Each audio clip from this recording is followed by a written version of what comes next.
Magandang umaga, Good Kuya morning. Ted and DJ Chacha and sa mga tagapakinig at tagapanood po ng True FM. Good morning Mapag-araw po. umaga po mula sa National Authority for Childcare. Yes po, ma'am. Thank you so much for being on the show. Ma'am, ito nga po, no, may ulat po kasi itong PNP Women and Children's Protection Center sa pagtaas po ng mga kaso ng online selling nitong mga sanggol last year, taong 2025. Ang sinasabi po nila, mas dumami po itong mga naaarestong magulang o kaya'y individual na sangkot po sa pagbebenta ng bata at sinasabing mas malala po ngayon dahil nga sa social media at online platforms.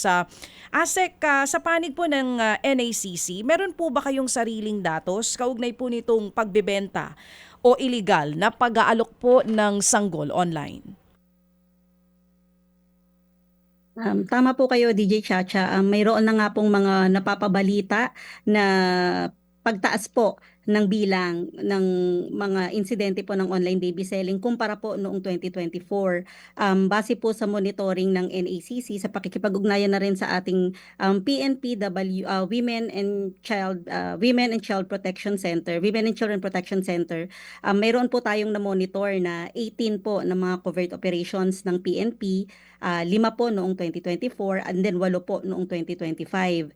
And ngayon po, hindi pa po natatapos ang first quarter, may dalawa na po na mga rescue operations na naganap patungkol din po dito sa entrapment operations ng online baby selling. Nakakalungkot po na ganito po ang nangyayari. At tama po kayo, sa ilang mga cases na po na iyon, yung po mismong nanay ng bata, nanay ng mga batang na rescue natin, ang mga perpetrators po. So karaniwan po nito mga nahuli po ng PNP, nanay pa mismo ha, wala ng third party ang nagbebenta ng mga bata. Unahin lang po natin para mas malinaw, 2024 ilan po ulit yung nahuli compared sa 2025? Kasi sabi nyo this year meron na agad dalawa. Ito yung mga nahuhuli pero for sure madami yung hindi pa rin nakikita. Tama po kayo. Ito lang po yung mga resulta po ng entrapment operations ng PNP base po doon sa mga flinag po namin na mga Facebook groups na naglipana from way back 2023. Mga nireport po ni Yusek Janela Estrada na mga Facebook groups po kung saan naglilipana po yung bentahan or online adoption ng mga illegal po na pamamaraan at krimen po against child trafficking. Um, Ilan po doon sa mga cases, although hindi pa naman po conclusive, pero ilan po doon ay mga nanay po mismo ang perpetrators, samantalang may ilan din po na may third party mediator po. Hindi lang po natin alam kung ninakaw nila yung bata mula sa biological mother or nabili nila direkta sa biological mother or nabili na rin nila sa pinagbilan nila. Yun, may mga ganun pong cases dito sa mga na-monitor po natin, DJ Chacha. Oo. Ma'am, sabi niyo po naglipa na yung Facebook groups. Ano pong pangalan ng Facebook group na yan? At paano po ang ugnayan niyo rin mismo sa Meta to take down itong mga groups na ito? Kasi obviously, kung wala yung mga groups na yan, walang bentahan online. Um, Nireport na po namin ito sa Meta PH. Sumulat po kami, pero wala po naging sagot. Kaya po humingi kami ng tulong sa DSWD at sa ating PNP Anti-Cybercrime Group, pati na rin po sa DICT, CICC. Fortunately, sa ilang pagkakataon, may mga nati-take down po ng mga Facebook sites. Kaya lang po, bumabalik uli, nagkikreate uli ng panibagong Facebook sites. Tapos, nagkaroon na po ito recently ng hybrid, kung saan akala mo bentahan ng aso, pero pagka po pinasok mo, bentahan po ng bata ang pinag-uusapan. So, nagkakaroon na po sila ng mga innovations kapag sila ay nati-take down. So, from 2024 po, we've flagged 24 Facebook groups. May ilan po na na-take down, may ilan po na on active operation po ng PNP. Ilan pa po ang on-active operations sa ngayon na binabantayan po ng inyong grupo? Recently po we lost count, ma'am. Kasi po at one time, 4 na lang yan out of 24. Pero Yeah. ngayon po, dumami na naman po ulit. Tapos nagkaroon na rin po ng hybrid. Oo nga, yung binabanggit niyo po kanina na kunwari aso pero bata po talaga yung ibinebenta. Ma'am, how many people are there in the Facebook groups? Medyo curious lang ako, no, na interesado dito po sa pagbili ng mga bata online. Libo-libo din po ang membership, ma'am. Merong isa, 10,000 ang kaniyang mga members. Kaya po ang request namin sa Meta PH noon, i-take down na po lahat itong mga sites na ito.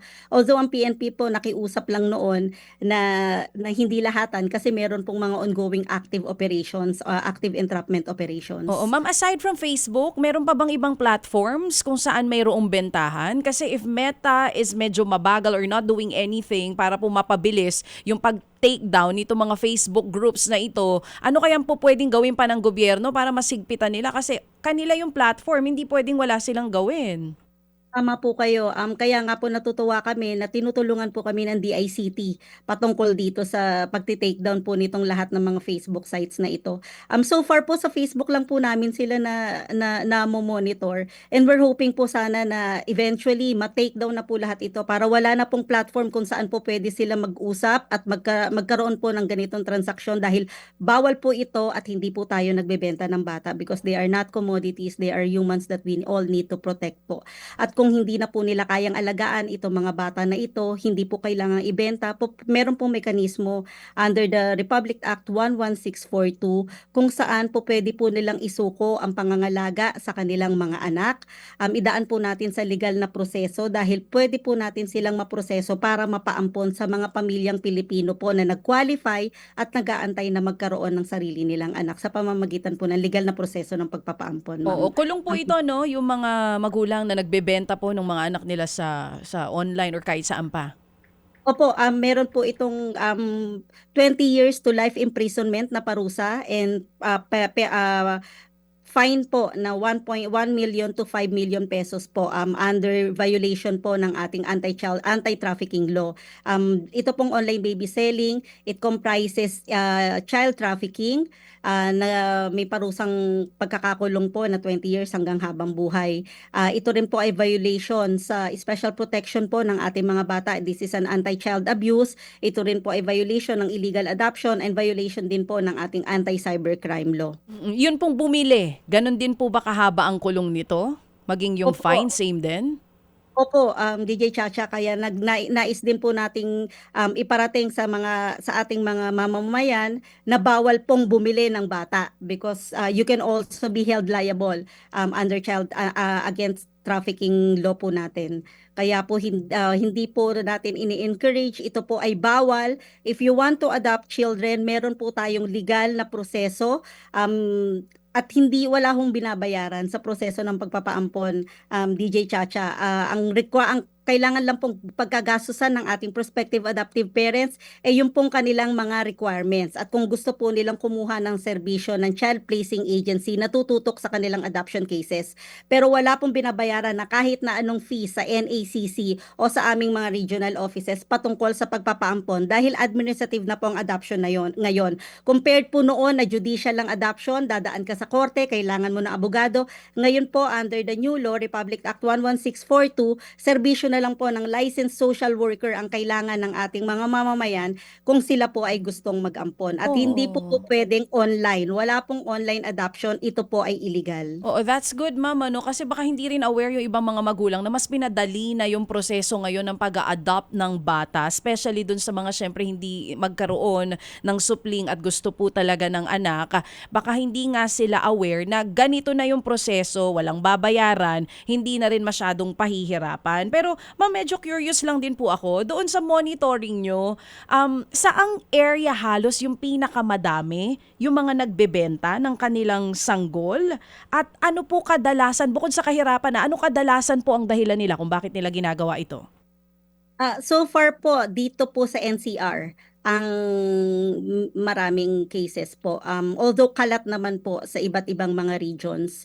And kadalasang reason, maliban po sa hindi na nila kayang alagaan ang kanilang mga anak, may ilan po hindi alam ng magulang, may ilan po buntis pa lang sila, meron na silang katransaksyon. Ito po ay pinagbabawal din.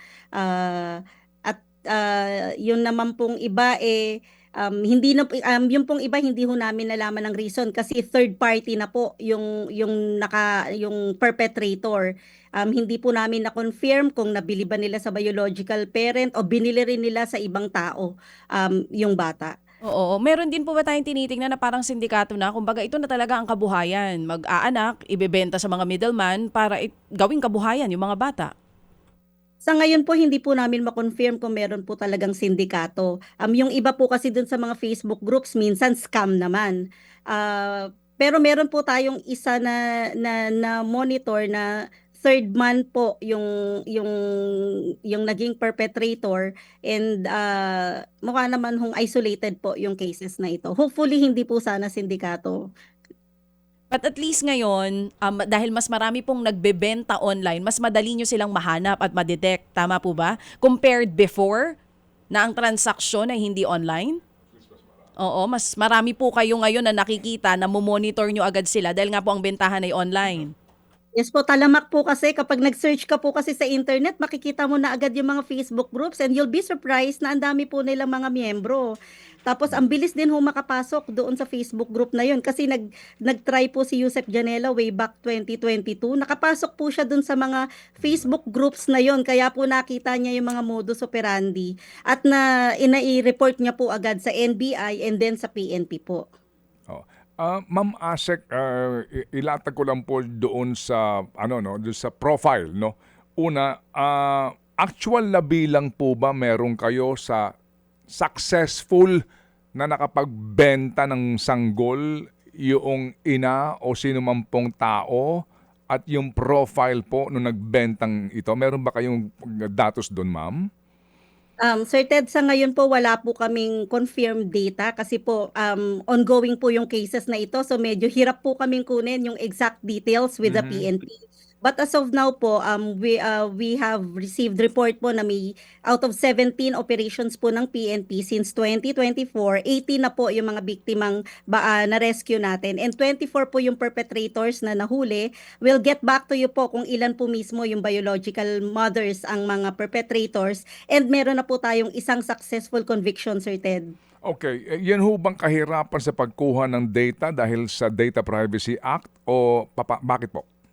Dahil po na-file na po kasi ng kaso, Sir Ted. So medyo medyo nina-navigate po namin. So Okay. nakabase lang po kami doon sa initial reports ng mga social workers namin kasi kada entrapment operations po nagre-request po ang PNP WCPC ng social worker from the NACC. Opo. So, yung pong kaninyo na ang most cases nangyayari sa NCR. Outside of NCR po, saan po ang next na pinakamarami po, ma'am?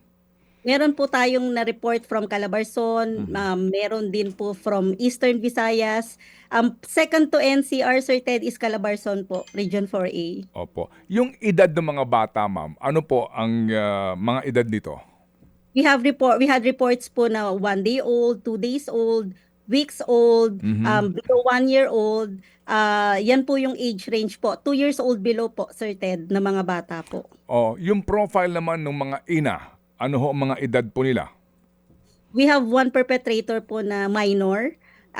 The rest naman po are of age na po. As old as 34 years old po. Oo. And muli po, ano ang usual po na kadahilanan nila kung ba't ibinebenta? Again, pakiulit lang po para doon ako tutumbok sa aking next question. Opo, may ilan pong cases na buntis pa lang po iniaalok na po yung bata. Aha. Dahil hindi na ho kayang alagaan, marami po silang mga anak, hindi na ho nila kayang alagaan. Karamihan po ay hindi kasal na mga nanay, at yung iba po ay hindi alam ng kanilang magulang na sila ay buntis na.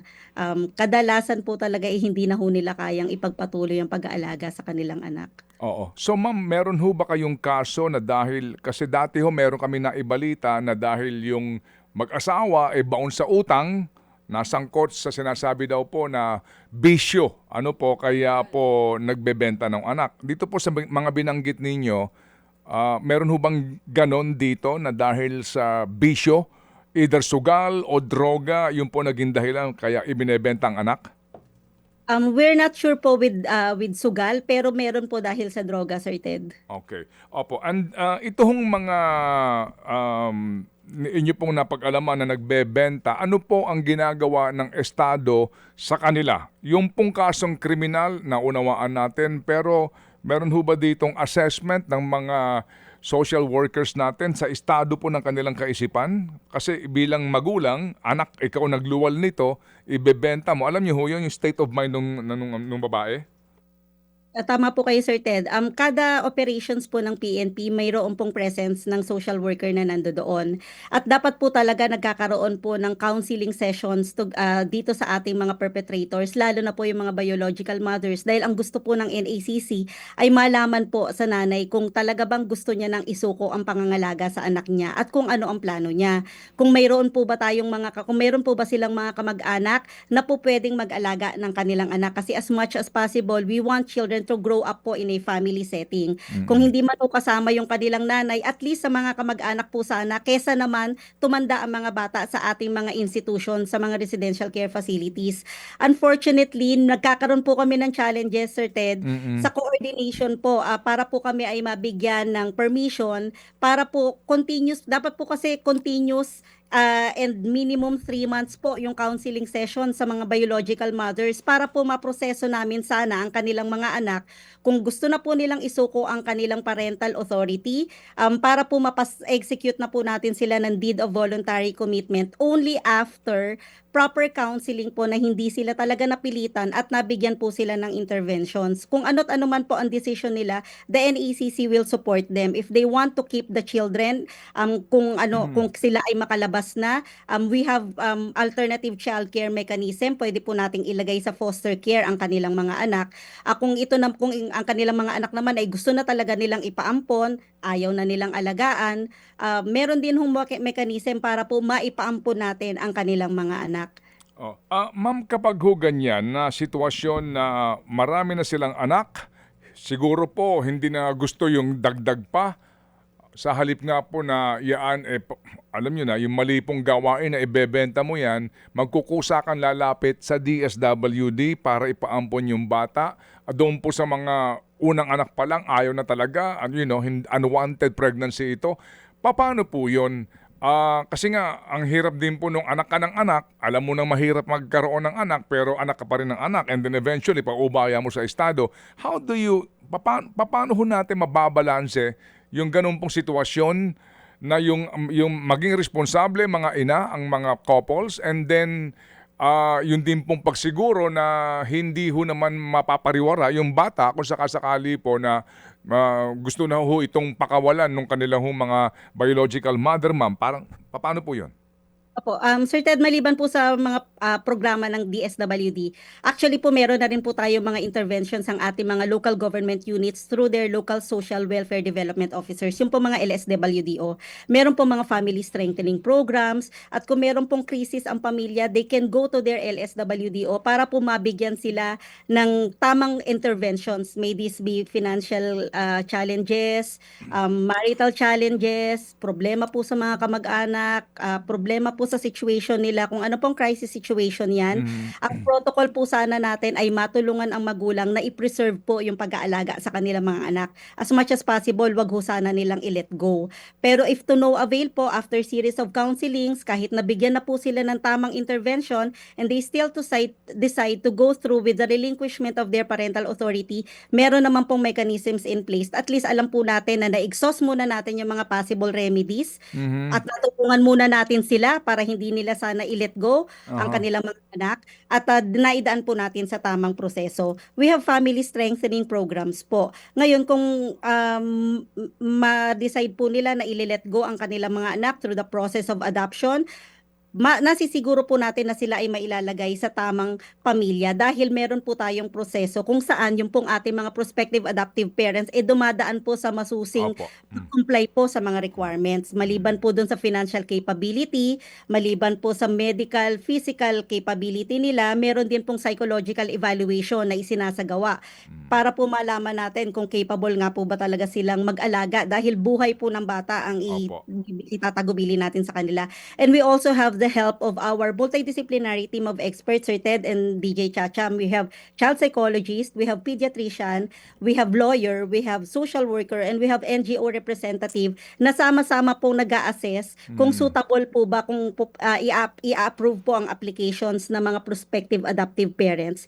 And sila rin po ang nagre-recommend kung kaninong bata po sila imamatch base sa kanilang kakayanan na tugunan yung specific and peculiar needs naman po ng mga batang na di-declare eligible for adoption. So Sir Ted, taliwas po dun sa common knowledge na pag pumunta ka sa facilities ay pwede kang mamili ng batang aampunin. Hindi po ganoon ang ating legal na proseso.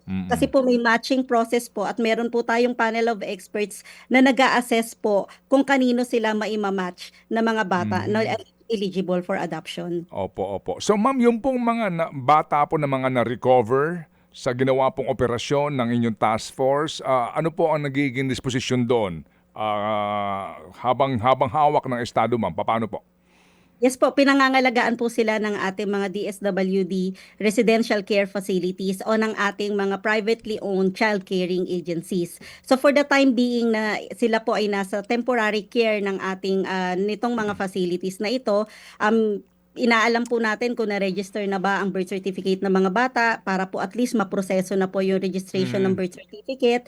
And then ito po yung susunod na na dinidecide po natin is yung permanency planning ng bata. Opo. Kung hindi na kayang alagaan ng biological mother, nandyan pa ba ang biological father na kasal sa nanay, at kung wala naman po, meron bang kamag-anak na po pwedeng mag-alaga, dahil mas gusto nga po natin na nasa pamilya o kamag-anak ang bata kaysa po tumanda sa ating mga facilities. Kung wala naman po mga ganon, ang ating po mga facilities ay nakahanda na alagaan ng mga bata na ito hanggang sa ma-determine po kung ano ang plano ng nanay, whether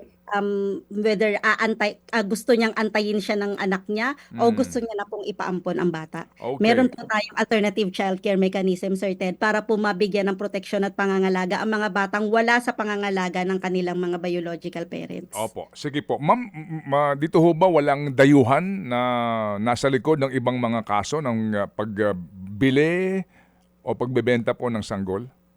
So far wala naman po tayong ganong reports. And sana wala nga po, Sir Ted, kasi we're hoping na sana hindi syndicated. Sana po hindi po organized Opo. on a massive scale ng ganitong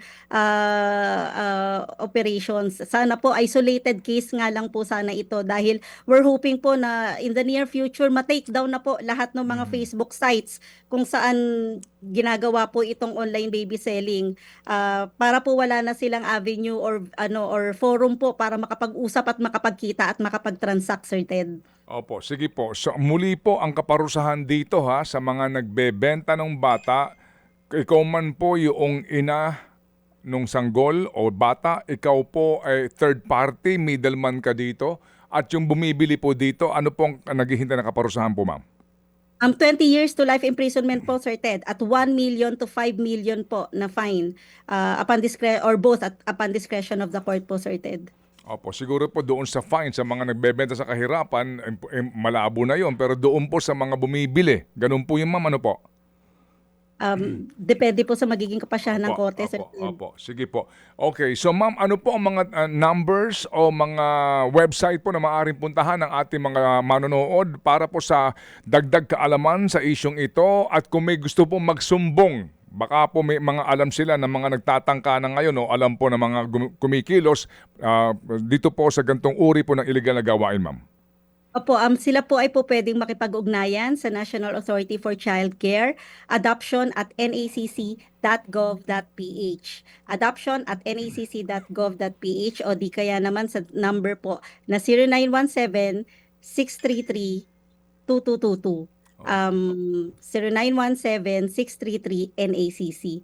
Para po sa mga nais pong mag-report ng mga ganitong gawain, po pwede rin ho kayong magsumbong sa Makabata 1383, o di kaya naman po sa hotline ng PNP, o dito po sa mga number na naka-flash sa inyong screen. At kung kayo naman po ay nanay nagbabalak ng ganito, bawal po yan. Hindi po tayo nagbebenta ng anak natin, hindi po binibenta ang ating mga anak. Kung hindi na po natin sila kayang alagaan, isuko po natin sila sa pangangalaga ng ating pamahalaan. Hindi po dapat pinagkakakitaan ng bata dahil tayo po na mga magulang ang may obligasyon na sila ipalakihin at mahalin. At kung hindi na po natin kayang gawin yon, isuko po natin sa tamang pamamaraan para maproseso po natin para sa legal na adoption ng inyong mga anak. Opo, walang kaparusahan sa sino man pong ina na magkukusa na isinusuko ang kanyang anak sa otoridad. Walang kaparusahan yon. Maari ka lang dumaan sa interview pero huwag kang matakot kasi nga tatanungin ka lang naman. Hindi ka ikukulong agad-agad o haharap sa kaso, di po ba, ma'am?